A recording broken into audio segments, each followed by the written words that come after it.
use a duster. 1-2 shift accumulator. There it goes, popped up. But you want to know what? That thing is stuck up in there. That thing is stuck.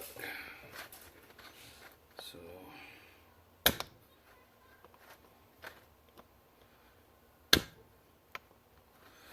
this is totally not the right way. I'm sure there's an easier way. I feel like an idiot trying to do this, but it's worth a shot while I'm changing the fluid in my Silverado. She's got age on her, but she shifts stupid hard from 1 to 2. It's so violent that it feels like something's gonna break. Like after that, like it shifts 3 and 4 and everything like that.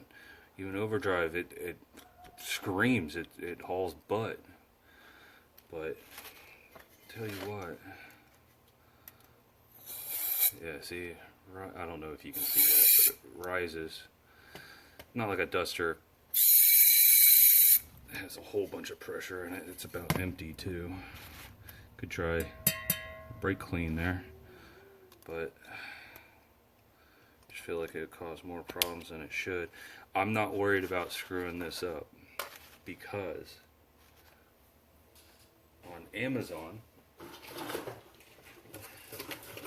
I have all new springs. I even have this cap for the one that's further inside, the 3/4 shift. It was so cheap that I was like, I think it cost less than $15 for everything, as far as parts go, with this. But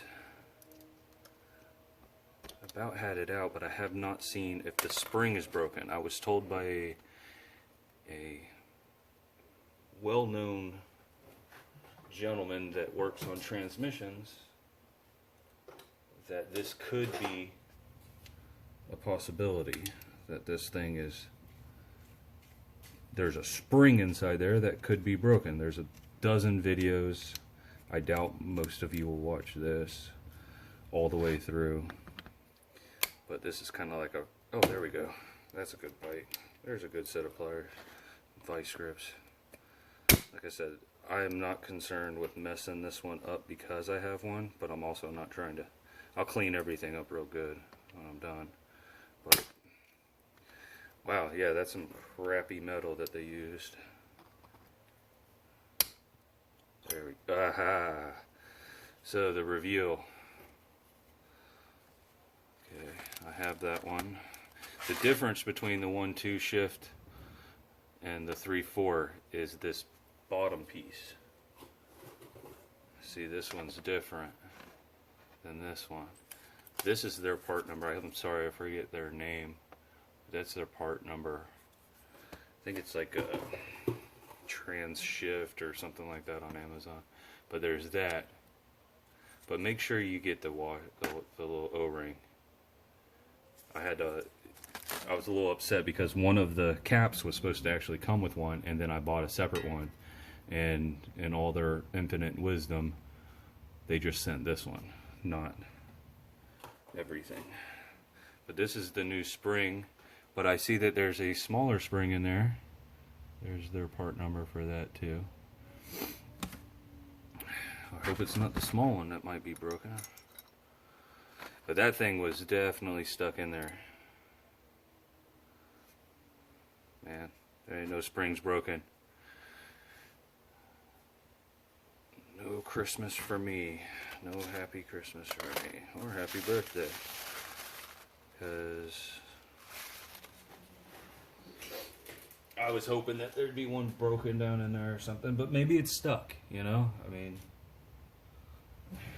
can we wish?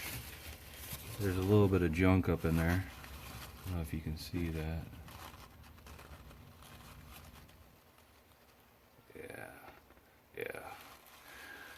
And of course, this stuff is typical, you know. They were talking about plastic. I don't see any plastic in here. You know, see, don't leave that crap in there. But I'll give it a good brake clean from O'Reilly's and see if, you know. I guess it's, ooh. Well, hopefully it is the right one, because that is a hefty spring.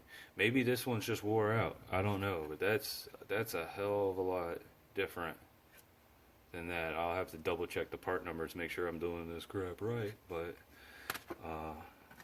it's neat how they paint them white and stuff like that. Or maybe it's not painted white. Maybe it's just crap that's been inside. It might be just crap that's inside. But it seems like they paint them to know what they're sending, or what parts they are sitting on the shelf. Yeah. But I'll clean it, of course, with crappy paper towels.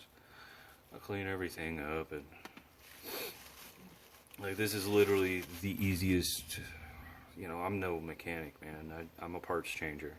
So I watch these YouTube videos, and I decided, you know what, maybe I'll make one just to show what my scenario is like. And sorry to say, that's stiff. Like I said, this is just to fix such a hard shift. I even got some of these from O'Reilly's. I don't know which way.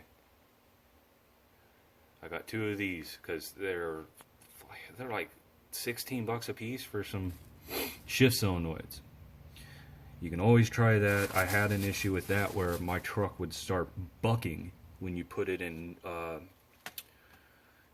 cruise control. And I was heading out on a trip across Florida with the folks, and yeah, there was no time to stop and try to fix something like that because I knew it was internally. But it ended up being one of these little guys that was making the truck buck every time I put it in cruise control. Can I give you an answer why that was? I mean, I've had some weird things happen, and a fix that nobody else would ever think of sometimes fixes it. But a lot of people said that these would do the trick. You know, they said that, you know, maybe you got a spring that's broken. But even the height of these two is not the same at all. So I'm going to have to make sure that even what I'm pulling out, because I just watched a video and a gentleman said that this is the 1-2 shift. So this one's on the top, has 3 10mm bolts. They're all different sizes, so you won't get that mixed up, I don't believe. And all you got to do is pull the pan down. So, you know, to pull the pan down, do a service, it's always good to change your fluid. Fluid gets burnt, it gets crap in it. Sometimes you have to do it twice, and man, does it get expensive at, you know, $7.99 a quart, you know, for fluid. You know, your best bet is don't buy just a couple of them. You know, if you're gonna get a couple of them, get one 5-gallon or 1-gallon bucket, or jug, and it's actually only, I believe, 4 quarts. It may be 5. I'm not 100% sure on the numbers there, but it's worth getting the big jug because you're going to use all of that and then a little bit more. And as long as you don't open it up, these parts stores are going to take your money back. You know, just don't chew on it like you know, don't let the dog chew on your homework. You know, you can always take something back if it's not opened and, you know, not too damaged, so they can resell it. And even in some cases, you can also, you know, even if it is tore up. But most of the guys will take it back if they can put it back on the shelf. I personally don't have a problem with that, but maybe this will help you out, point you towards something, because I'm not made of money like anybody else, and we're just regular Joes trying to fix our stuff and, you know, do what little we can. So good luck with it, and thank you.